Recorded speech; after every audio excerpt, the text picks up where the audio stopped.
Hello, hello, salut les Jedi. Alors aujourd'hui, je vous propose de nous baser sur un objet existant et en faire un projet assez simple, mais qui vous permettra d'appréhender certains petits trucs, notamment comment couper des pièces plus grandes que la capacité de votre laser.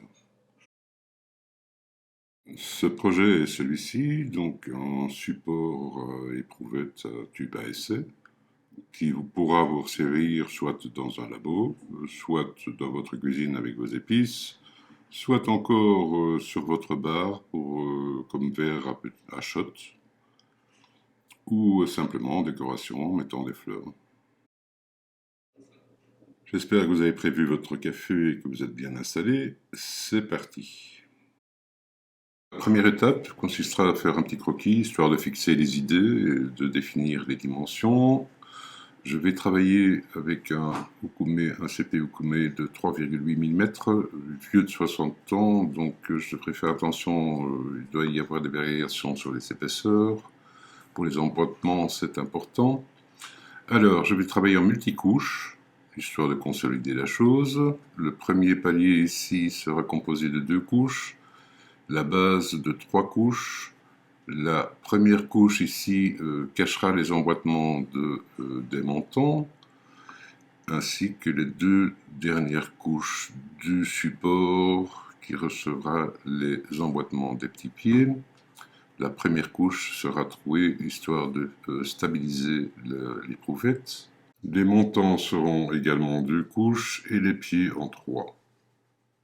Voilà, je crois que nous pouvons commencer. Alors, commençons par le dessus. Donc, je vais m'attaquer ici aux 2 éléments formant la partie supérieure. Donc, j'ai besoin d'un rectangle de 270 sur 42. Voilà. Je vais directement, donc ici, sélectionner, ajouter un radius pour adoucir les angles. Un radius de 6 devrait suffire. Voilà, sur les 4 coins.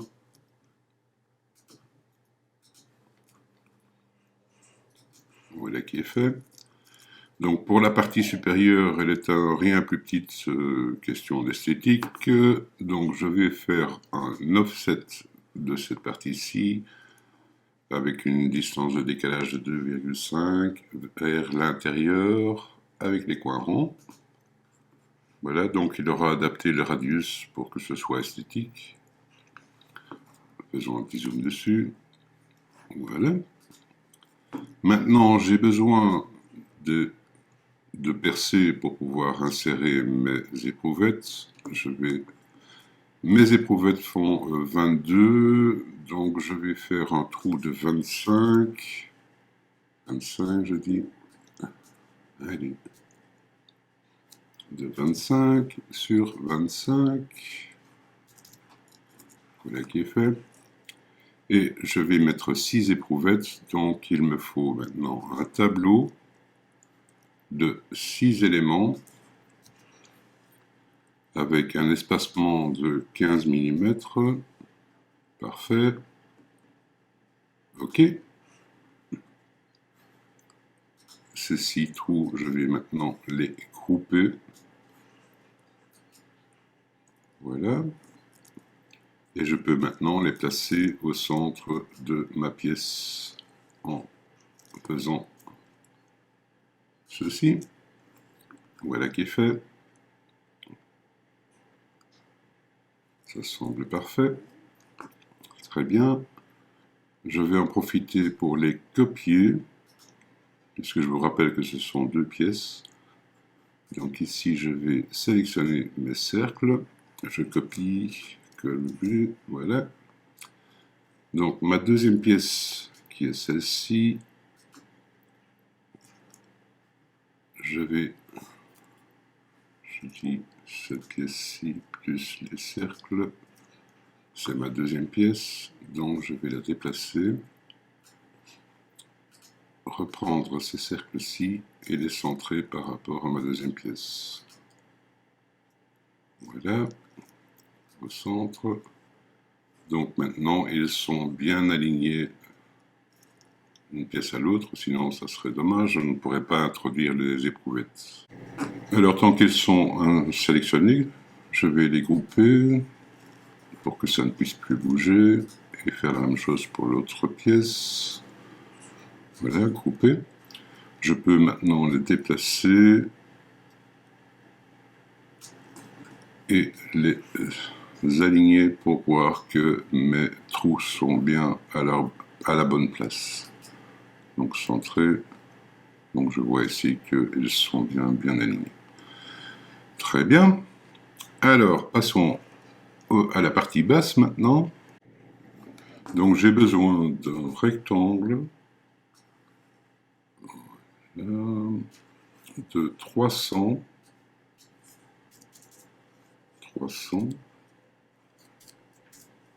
sur 60. Voilà. Auquel je vais directement appliquer un radius de 10. Ce sera parfait. Donc sur les 4 points.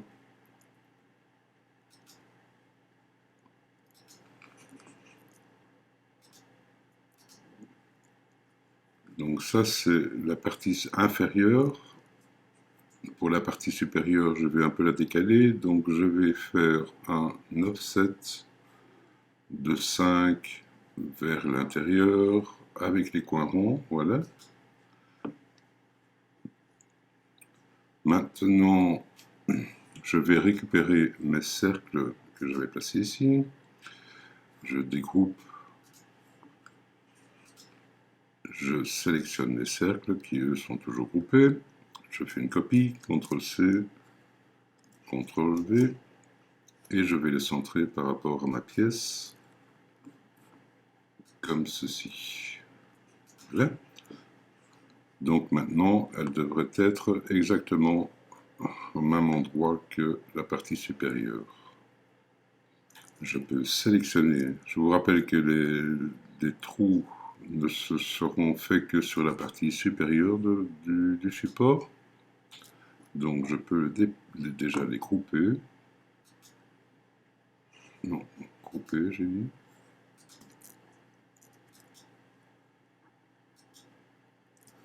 Les grouper et déplacer ma pièce.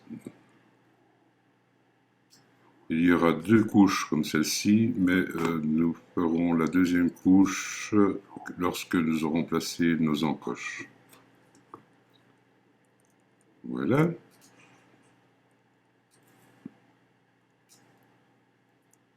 Je déplace.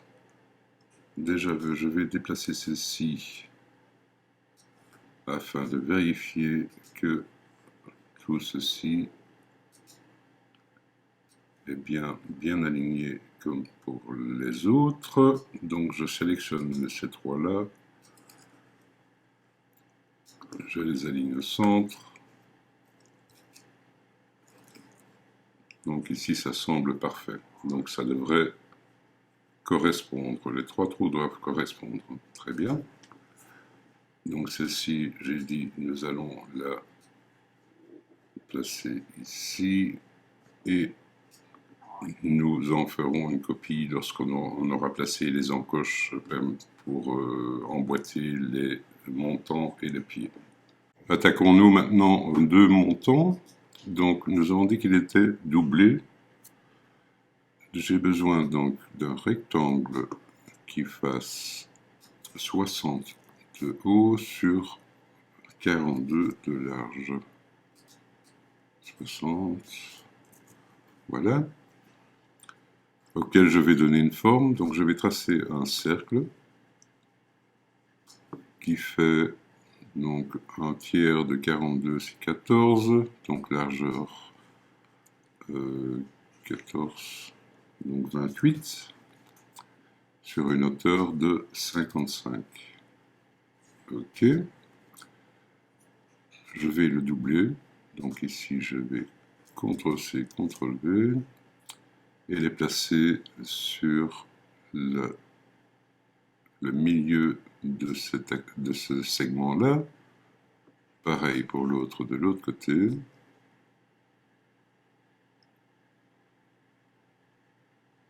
sur le milieu, voilà. Je m'assure qu'ils sont bien centrés en sélectionnant les 3 pièces et en centrant. Voilà qui est fait. Je peux maintenant sélectionner mon cercle, mon cadre et appliquer une soustraction, un booléen de soustraction. Voici. En sélectionnant d'abord ma pièce, puis mon cercle, je fais la même chose de l'autre côté, soustraction, et voilà. Il me faut maintenant, donc je dois avoir 4 éléments. Sur 2 de ces éléments, je vais ajouter les ergots pour les emboîtements. Donc je vais tracer un petit rectangle. Donc on avait dit la largeur 14 qui est le tiers de 42. Et mon bois fait 3,8, donc je vais doubler, fait 7,6. Voilà. Je peux maintenant 14, 7,6, c'est parfait. Je peux maintenant le sélectionner, le placer sur ma pièce.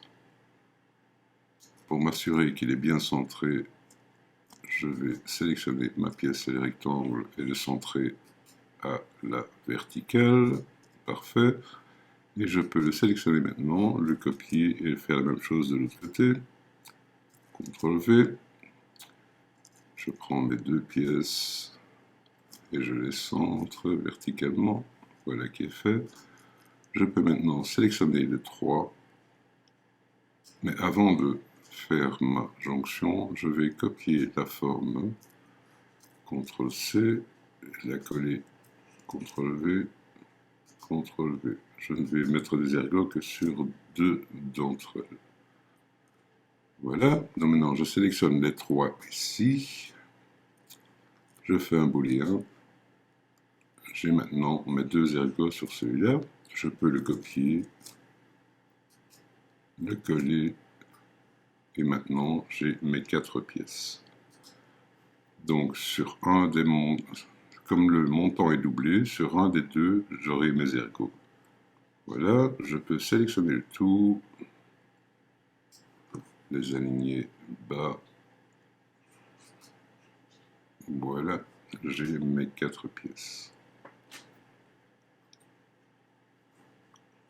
Très bien, il ne reste maintenant plus que les pieds. Alors pour les pieds, j'ai besoin d'un rectangle qui fasse qui fasse 90 sur 24. Voilà. J'en aurai besoin de 6. Donc je vais d'abord le mettre en forme. Donc je vais prendre un cercle, enfin du moins un ovale comme tout à l'heure, qui fasse disons un tiers aussi. 90 ça fait 30, 30 de largeur. 30 de largeur sur 24 par 2. Bon, je vais faire 24. Voilà. Cet ovale, je vais venir l'insérer au milieu de ce segment-ci. Voici. Je m'assure qu'il est bien centré, donc je sélectionne les 2 et je les centre comme ceci. Je peux maintenant appliquer un booléen de soustraction comme ceci. Et à ça, je vais arrondir les coins, enfin du moins les coins supérieurs, disons un radius de 12. 12, ce sera bien. Voilà, Enter. Je vais appliquer ça sur ce coin-ci et ce coin-là. Donc pareil ici, j'ai 3 couches pour le pied, mais je ne vais ajouter des ergots que sur 1 sur les 3 à chaque fois. Donc je vais mettre un ergot qui fera le tiers, donc c'est-à-dire un rectangle de donc un tiers de 60, donc du 20, de 20 sur l'épaisseur de mon bois, 3.8, 7.6. Comme ça, je peux l'aligner sur ma ligne de centre. Donc, je vais sélectionner les deux. Et avant, bien sûr, je vais d'abord copier ma pièce. CTRL-C, CTRL-V. Donc, ici, je peux maintenant sélectionner les deux et faire un beau lien dessus. Donc, j'aurai 2 pièces comme ceci et 4 pièces comme ceci. CTRL-C, CTRL-V, CTRL-V et CTRL-V. Voilà. Donc ici, je vais les placer maintenant.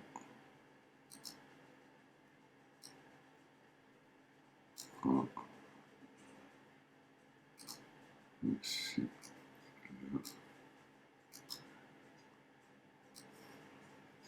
Ici. Donc ces 4 pièces-là, je vais les centrer et les déplacer un petit peu. Voilà, j'ai mes 4 comme ceci et il m'en faut un deuxième comme ceci. CTRL-V. Voilà, je peux maintenant les aligner au centre. Voilà, j'ai toutes mes pièces. Donc maintenant, je peux m'occuper des emboîtements dans ces parties-ci. Avant de continuer, rangeons tout ça. Voilà, voilà.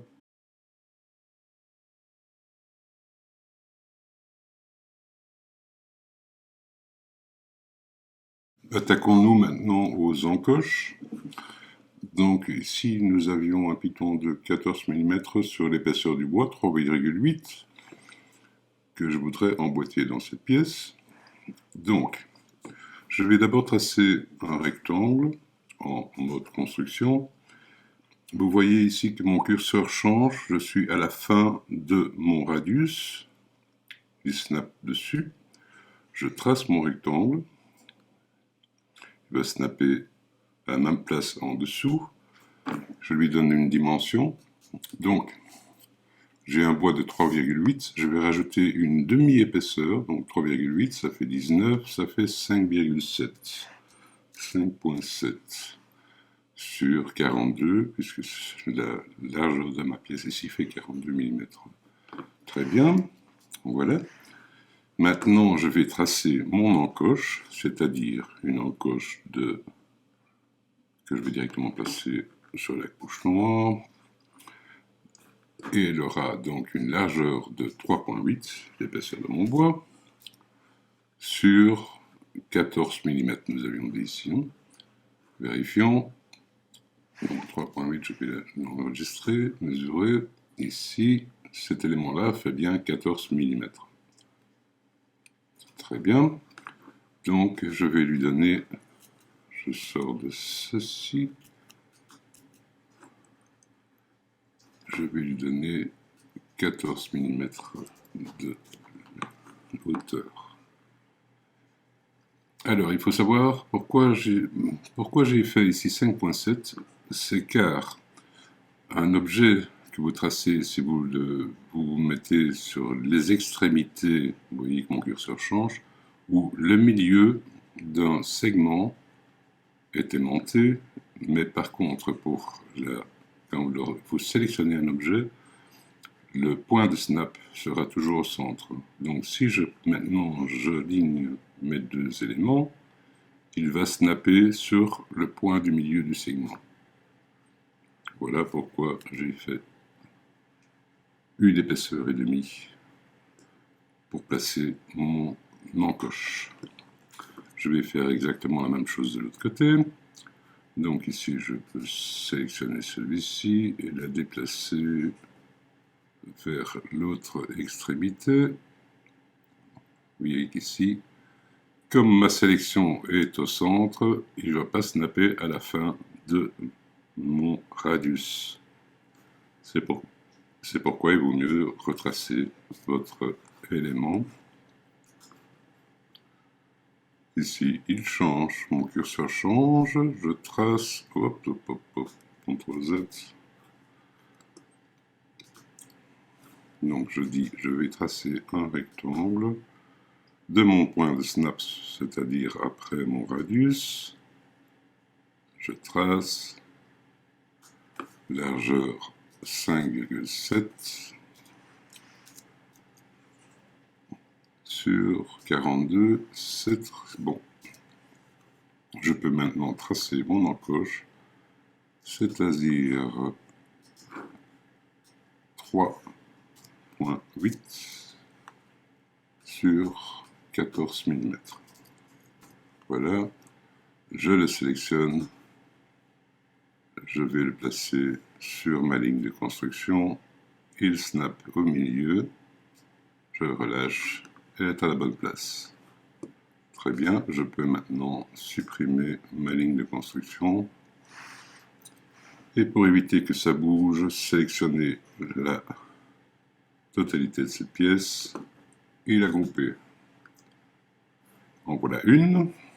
Donc ceci c'est pour la partie supérieure. Cette pièce-là va cacher les encoches.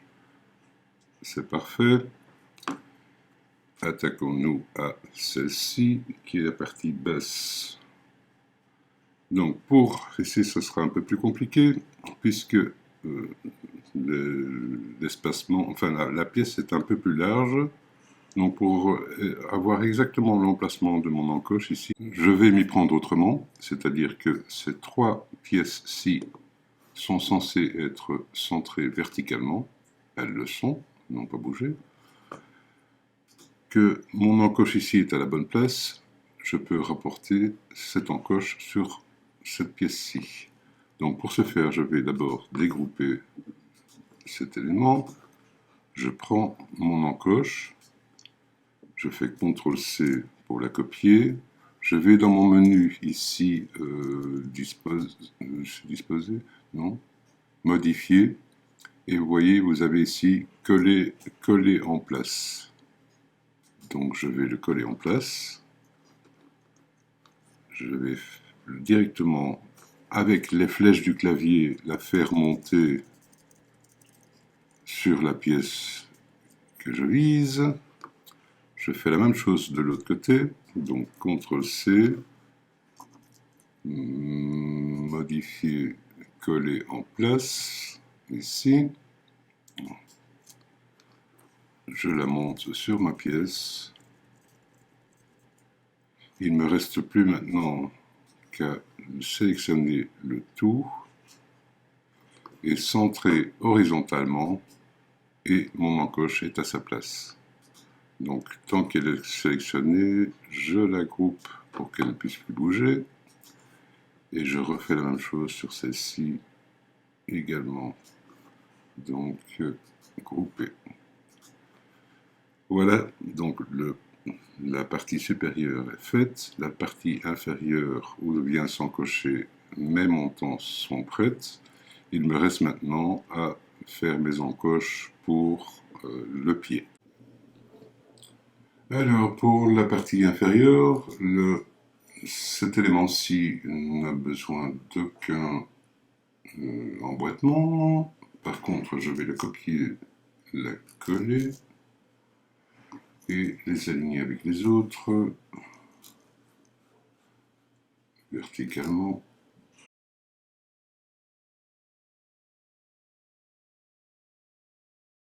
Là.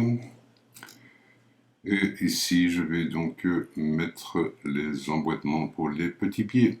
Puisque mes montants, j'ai bien un axe sans, enfin une pièce sans ergot ici, celle avec ergot ici, le milieu, donc ce point-ci est mon axe de symétrie. Donc si je trace une ligne depuis ce point-là, maintenant majuscule pour être bien perpendiculaire, j'ai mon axe de symétrie, je fais la même chose de l'autre côté, donc depuis ce point-là, majuscule, jusque là, j'ai mes deux axes de symétrie. Maintenant, je vais sélectionner ceci, sélectionner les deux, 1 et 2, les réduire pour les ramener au bord de ma pièce ici. Voilà. Donc ici, je vais, pour m'assurer que mon centre soit bien placé, je vais donner des dimensions, donc 60. Même chose ici, 60. Et les aligner sur le bord de ma pièce. Voilà, aligné haut. Ouais. Donc maintenant, le centre de mon axe ici sera bien le centre de ma pièce. Je peux maintenant placer mes deux emboîtements. Donc ici, je le passe sur ma couche. Nous avons dit que nous avions 20 ici. Donc la hauteur sera de 20. Et la largeur, l'épaisseur de mon bois, 3,8. Ok. Donc maintenant, je le sélectionne. Je le prends au centre et il va snapper au centre de mon axe ici. Voilà. Je le copie et je fais la même chose de l'autre côté au centre de mon axe, CTRL V. Donc mes deux encoches sont maintenant placées. Je peux supprimer mes axes de symétrie. Voilà. 1, delete, 2, delete. Je vérifie que mes encoches sont bien centrées. Donc je sélectionne les trois pièces. Je les centre verticalement. Le son et je groupe la pièce. Voilà qui est fait. Donc maintenant, toutes mes pièces sont prêtes à être découpées. Vous avez remarqué que tout ceci sera en découpe. Donc si je sélectionne tout, CTRL A, je peux le passer maintenant sur la couche de découpe et régler bien sûr ma puissance et le nombre de passages, etc. Donc maintenant tout est prêt pour les possesseurs de LM3 ou LM2. La grille est suffisamment grande que pour tout pouvoir découper en une fois, ce qui n'est pas mon cas puisque je veux travailler sur mon autre laser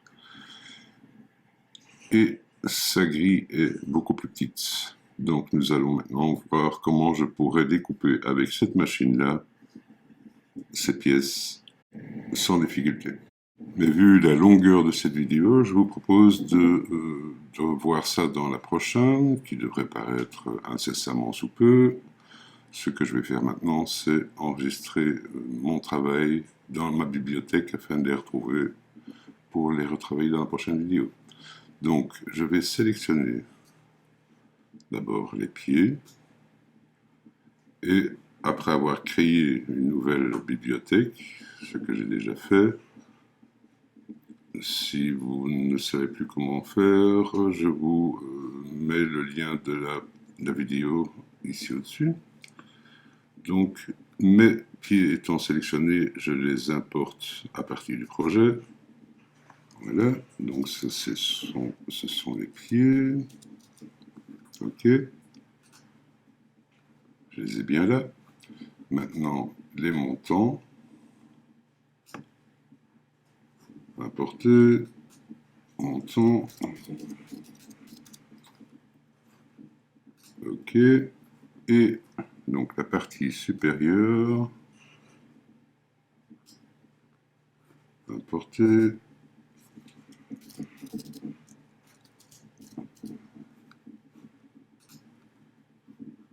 Et la base. Voilà. Importer. Base. Ok. Donc, tous mes éléments sont bien dans ma bibliothèque. Je pourrais les retrouver en ouvrant un nouveau fichier par après. Ici, je fais un save. Très bien. Je vous remercie pour votre attention, ainsi que mes contributeurs sur ma page Tipeee, le petit lien en description. Voilà qui conclut notre petit tuto du jour.